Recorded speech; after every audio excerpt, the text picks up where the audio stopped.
ఎందుకంటే వాళ్ళ నాయకులు జగన్మోహన్ రెడ్డి గారు, చంద్రబాబు గారు మొత్తం బీజేపీ ముందర సాష్టాంగపడ్డారు కాబట్టి.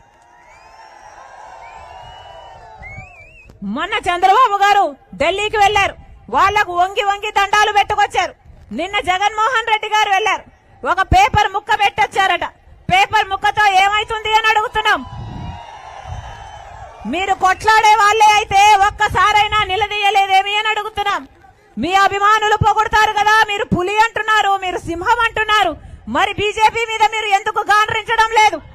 బీజేపీ మీద పంజా ఎందుకు విప్పడం లేదు? బీజేపీ దగ్గరికి పోయేసరికి మీరు పిల్లైపోతారా? మీ ప్రతాపం అంతా మీ ఆడబిడ్డల మీదనేనా? సోషల్ మీడియాలోనేనా? మీ ప్రతాపం ఏమిటో అర్థమైపోయింది. మీకు చేతనైతే పోలవరం వచ్చేది, మీకు చేతనైతే ప్రత్యేక ప్యాకేజ్ వచ్చేది, ప్రత్యేక హోదా వచ్చేది, మీకు చేతనైతే రాజధాని కూడా వచ్చేది. మీకు చేత కాలేదు కాబట్టే మీ ప్రతాపం ఏమీ లేదని తేలిపోయింది. ఈరోజు ఇంతమంది ప్రజలు ఆధారపడి ఉన్నారు, ఇంతమంది బిడ్డలకు ఉద్యోగాలు రాకుంటున్నాయి.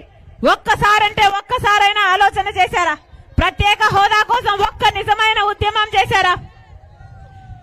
మెగా డిఎస్సీ అన్నారు, 25,000 మందికి మెగా డిఎస్సీ అన్నారు. ఏమైంది మెగా డిఎస్సీ? మెగా డిఎస్సీ కాస్త దగా డిఎస్సీ అయింది. ఆ రోజుల్లో చంద్రబాబు గారు 7,000 ఉద్యోగాలతో డిఎస్సీ వేస్తే ఇదే జగనన్న గారు సిగ్గులేదా? 25,000 ఉద్యోగాలున్నాయి, ఎందుకు భర్తీ చేయడం లేదు అని నిలదీశారు. నేను ముఖ్యమంత్రి అయినాక 25,000తో మెగా డిఎస్సీ వేస్తానని చెప్పాడు జగనన్న గారు.